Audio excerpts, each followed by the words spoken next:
à accomplir devoir patriotique naïe. Diaspora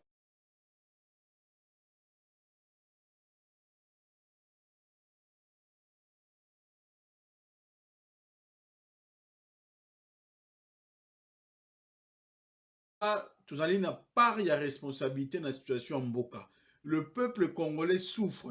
Bactère politique ya mboka na biso oyo bango nyonso bazui pe ba poni musala ba accompagner le régime en place, ba accompagner système en place ou ezali système ya occupation. Biso diaspora to ali espoir ya peuple congolais. Biso diaspora to ali espoir ya mboka wana et soki mboka wana lelo ezali ko telema, soki mboka wana lelo o ezali ndenge ezali lelo oh, c'est parce que nous, la diaspora, tu ali présent, parce que biso diaspora, tu telemi pe biso diaspora, tu ali koloba, non à l'occupation. Yango to bengi bino bandeko nyonso, lobby, samedi, 3 à 13h, na porte de Namur, à Bruxelles, diaspora nyonso aya, ezali devoir patriotique ya Congolais, tout sika ezali, aya ko telema pe ya ko bundela mabela na ye. Bandeko na ngai ya Congo, bana Congo, boya la famille, le papa, maman, bana boya, devoir patriotique et bengi biso. Devoir patriotique, l'obligation de servir la patrie nous oblige à être là, bandeko na ngai.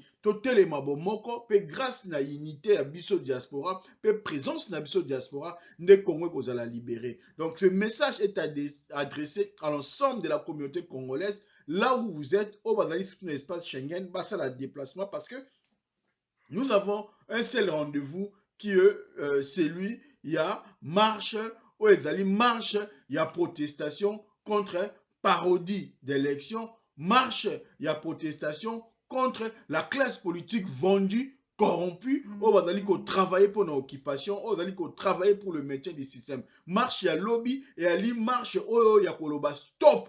Na régime en place et ali marche ya koloba non à la Kabylie et ya koloba non na batu nyonso o bazali ko travailler pour le maintien et l'occupation. Donc j'insiste en tout cas sur votre présence demain. Tokozala wana nous serons là parce que nous avons que ça à faire, parce que la patrie nous oblige à être là. Mais bitumba o ya diaspora, ceux qui diaspora mobimba à se mobiliser comme un seul homme, je pense que dans le jour en tout cas qui vont suivre, nous aurons des réponses na ba préoccupation na biso. Notre rôle na biso diaspora est à l'ité tous à l'okwa spectateur. Notre rôle na biso diaspora est à l'ité toi accompagnaka nos familles dans l'immobilisme. Parce qu'aujourd'hui, la diaspora coûte plus de 10 000 euros.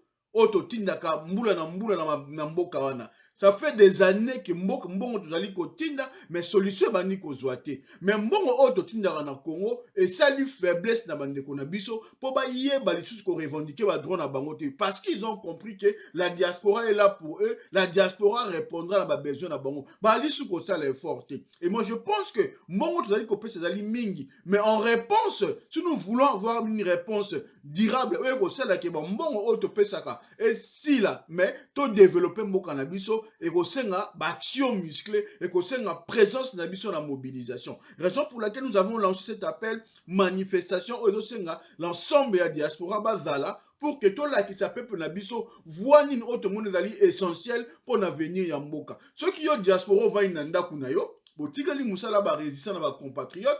Nous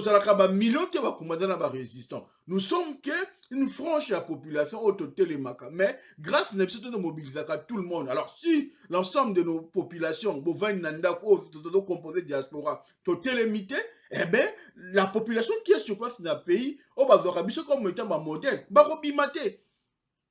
donc, il y a moto sengi na diaspora, en tout cas, le message est direct uniquement pour interpeller la diaspora, pour que la diaspora a participé, lobby massivement dans une grande manifestation où ils allaient contre l'élection, contre accompagnement, rôle et accompagnement à la terre politique na biso oyo bazo jouer rôle au peuple congolais dali ko ki la bango, mais aussi et ali marche moko ko permettre biso diaspora to se réconcilier na biso moko par rapport à ce qui peut être essentiel pour dali na combat pour l'avenir ya mboka na biso. Encore une fois, la force ya Congo ezali na diaspora. Et diaspora to bengi massivement boya pour que ensemble to luka ndengenini to ko pesa dynamique na peuple azali sur place na mboka. Présence ya diaspora a actuellement na Bruxelles, na Paris, na Belgique et elle est significative. To contribuer financièrement, Tu aider aussi le peuple congolais d'une manière, mais aussi tu accompagner aussi le régime d'une autre manière. Parce que tant que tu as dit qu'on peut s'embongo régulièrement, le peuple congolais a compris que à la source va revenir et donc du coup, à tikeli classe politique et opposition vendue, et puis à tikeli un régime d'accompagnement, ça la obalingi. Il y a un moment le peuple congolais, lorsqu'il y a une mobilisation, parce que mbongo man ekouta na diaspora. Donc nous sommes responsables d'une manière ou d'une autre. Il y a immobilisme et ça dit que le peuple ne bouge plus, rien ne se fait parce qu'il y a une forte contribution financière et autre diaspora. Mais je pense que nous pouvons aussi montrer à nos frères qui sont au Congo, au-delà du fait que nous contribuons financièrement pour qu'ils puissent avoir, qu'on réponde à leurs besoins sociaux dans Bango, il y a base. Nous pouvons aussi leur inculquer, leur montrer que nous sommes aussi capables de mobiliser, d'être présents et d'appeler au soulèvement populaire. Il y a moto sengi présence ya mutu moko lobby pour que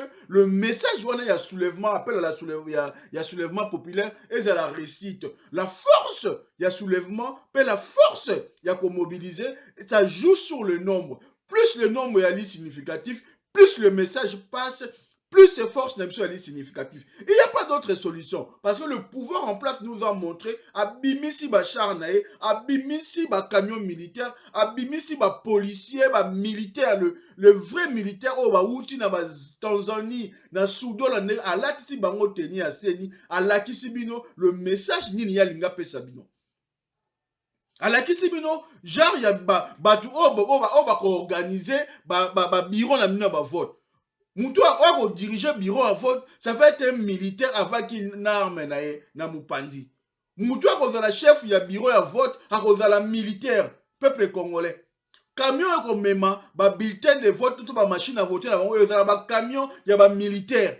Parce qu'ils ont compris qu'il y a une forte mobilisation du peuple. Parce qu'ils ont compris que le peuple a ligné voter, a ligné machine à voter, a ligné peuple politicien oyoyo. Bali pour accompagner système monétaire politique en place. Il y a moi il faut surtout travailler pour que tout empêcher parodie, il y a élection bazali ko imposer biso. Bon moni bino yo surtout, tout le monde est dans monde de mon côté, un processus électoral est organisé par l'armée, par des militaires. Ça dit ce que ça veut dire. Nous sommes dans un régime militarisé. Nous sommes face à des gens qui veulent rester au pouvoir par la force. Ndekonangai, mutu akokende na élection na Congo na configuration actuelle et ali kaka mutu oyo azali ko travailler pour na système wana etikala. Et ali mutu azali ko travailler pour na peuple te parce que nous avons eu 2 fois la processus électoral na Congo et nous avons vu la manière dont surtout en 2006 ndenge processus électoral on ezaki na ouverture. Mais tout le monde qui ni la personne qui a gagné ezala qui était mba public ba tchaki mutu mususu. Donc tout sengi na peuple congolais. Vigilance l'unité entre la diaspora et la diaspora est une force. C'est la diaspora qui va libérer le Congo. Ensemble, dans locomotive, résistant, patriote et puis combattant. Bango ne ba simbi diaspora, bango ne ba li bendele ya diaspora, bango ne ba li bras armé ya diaspora. Résistant, patriote, combattant, ba li bras armé ya diaspora. Bango ne ba memaka flambeau ya diaspora, bango ne bazali ba bendele ya diaspora, bango ne ba tombolaka lokumu ya diaspora, pe bango ne ba telemelaka pe ba défendaka mabele ya Congo na kombo ya diaspora. Mutu moko ko mener action mon côté na niveau ya diaspora, pe action ne simbi soki avandi na bato bali bras armé ya diaspora ti.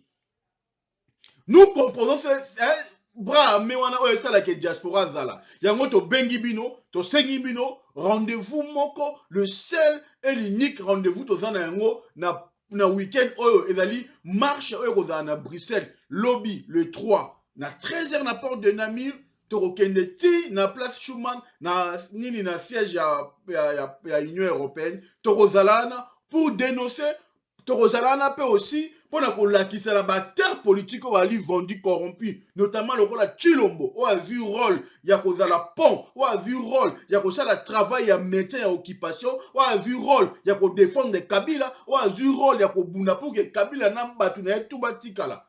À cause de la face na biso, pe à bunda na biso peuple congolais, parce que nous la résistance, nous les patriotes, nous les combattants, bras armés. ya ba congolais o bazali libanda toko zala wana pe toko telema toko bunda pona mabele na biso pe tolobi ingeta ingeta. Nous avons un seul rendez-vous demain samedi 3 novembre à 13h na porte de Namir au Dobengi Place Lumumba. Ba patriote pe ba combattant ba résistant ba kozala la diaspora dans son ensemble à kozala bandeko nyo surtout o ba monique cause tozali ko bunda ya ko luka ndenge ni to benga na régime oyo et ali essentiel o bazali pour le soulèvement populaire et to sengi na bandeko wana ba rejoindre pe ba zana biso demain à 13h. Le respect de l'air est rigueur parce que bandeko bazo ta musika ba kozuka pe ba zana moyen ya kozonga yango to sengi na diaspora sika bozali bon partager vidéo parce que le message aussi est important. Message est parce que le peuple congolais faut ba yoka que nous sommes là, que nous nous organisons pour que ba événement futur est dans ma casse. Donc le rendez-vous est prévu pour demain. Donc, Ingeta, merci. Et donc, à demain. Voilà, au revoir. Ciao. Ingeta, peuple congolais. Ingeta, la diaspora congolaise. L'air est grave, situation Bokezamabe. Donc, voilà, nous avons prévu une grande manifestation demain, le 3 novembre, samedi 3 novembre à Bruxelles, à 13h. Marche à Mounene, Ezali, marche à Mounene, Ekobanda. Porte de Namir, Tina place Yanini ya Schumann ya Union Européenne. Congolais nyonso abengami na manifestation wana. Congolais nyonso il faut zala asala déplacer. Bande ba bulingo bane ko ko mbote na bino bas. Lelo ezali mercredi le 24 octobre 2018. Ezali ndeko na bino Jean Belé. Bande ko toye lelo pona ko rappeler bino kaka ke ezali mokolo tolobaki to ko proclamer ou to ko déclarer ezali mokolo deuil national. Ezali mokolo pe tolobaki ezali mokolo to ko bengango ezali journée à génocide na kati ya Congo. Bandeko mboka na biso bato bakufi près de 10 millions bandeko na biso mais to bengango jamais génocide. Mokili mobimba te ko lo moko te bengango génocide. Ata organisation moko te internationale bengango génocide. Ezali pona nini parce que biso moko ba Congolais to bengango génocide te. Bandeko bamboka nyonso bengango génocide parce que bango ba proclamer yango biso to proclamer jamais. Yango na lelo ezali mokoto bokanisa milimo bandeko wana biso to négligeaki bango to programmaki yango génocide nde lelo tolobi il faut tokanisa milimo na bango to tombela milimo na bango parce que bazalaki na kati na biso tokoli mpe kozala na place na bango yango na lelo ntango tokolamuka na ntongo tolata bilamba ya mwindo na midi to observe une minute de silence ntango to observe une minute de silence bandeko tozosenga bino boproclame génocide na kati ya Congo bosala yango na maloba na bino moko na monoko bino molingi boloba. Mais bon, le biso peuple congolais, tondimi que tozali na génocide et puis ils ont continué. Le 24 octobre 2018, ils allaient journée au biso de déclarer que le génocide est dans le Congo. Et puis chaque le 24 octobre, il y a Mboula Nyonso Ekoya, tout le monde déclarant le quoi ils allaient journée et génocide. Tosen a peine bangangandambo au bazan ba paroisse, le pasteur bazan ba paroisse, ba betangonga na midi. Tant observer une minute de silence. Et c'est quand ce bozali bandeko, ezala na wenje, ezala na zando, ezala na ndako yomoko. So bozali lingomba bosala ba déclaration wana ato zali yo moko na ndako sala déclaration wana to sala yango bandeko ezali pona malamu ya histoire ya mboka na biso bana na biso bayeba yango na bamboka nyonso génocide salema bana bayekola yango na classe biso pe ekoma ndenge wana pona esalema na mboka na biso bandeko bakufi pamba te bandeko pona nini tosali yango eloko wana ezali très important parce que gouvernement na biso normalement yango il fallait ça yango parlement na biso yango ngai déclarer yango ba déclarer yango te ti ba mandat na bango nyoso pe esila ba ndoko mandat na bango esila pouvoir siko ezongi na mboka biso peuple ndenge comme na constitution na article nini 60 dans droit fondamental que ceux qui pouvoir y aller société ezongi na mboka peuple yango ne peuple nda ponaka peuple nda zali souverain et y a application article 5 ya constitution bandeko. Siko l'article 1 est comme si une application. Autre chose, lelo ezali application de l'article 5 de la Constitution et puis si biso droit état que peuple tout bande la décision ya mboka na biso. Ezali le début du commencement. Autre lobaki na bino ke ngonga et beti. Ezali de lelo. Ngonga et beti. Ngonga et beti wana application de l'article 5 et puis si biso nguya. Oyo mutu moko taza na pouvoir a ko déclarer biso to déclarer lelo. Tant to déclarer lelo to zi pouvoir wana bandeko ya ko déclarer que makambo échanger na mboka na biso. Na mikolo koya ba instruction to pesi bino na ndenge osalema lelo na mikolo koya to pesa bino ba instruction mususu na ndenge ekosalema ba instruction ezali nini ekozala nde sikoyo pona application de l'article 64 bino mo boyebi article 64 ngolo banini nde topesa bino instruction na lere wana ekokenda malembe nde ekomema biso avant le 23 décembre tosilisa makambo nyonso tokosa mboka na biso na kati ya kimia na kati ya transition oyo ya malamu ekomema biso na baélection moko oyo elongo bami bandeko poni tozosala yango parce que lelo tozocélébre tozoloba makambo etali génocide wana ewuti parce que tozali na bainstitution te tozali na droit na biso yali respecté te baconseil yali respecté te makambo nyonso yali respecté te yango na moni nyonso wana nde ememeli biso génocide territoire na biso eyali bien protégé te mboka yali désorganisé toyebake na mokili mobimba mpo na gouvernance toyali 200e sur 200 pays yango na moni mboka yali désordonné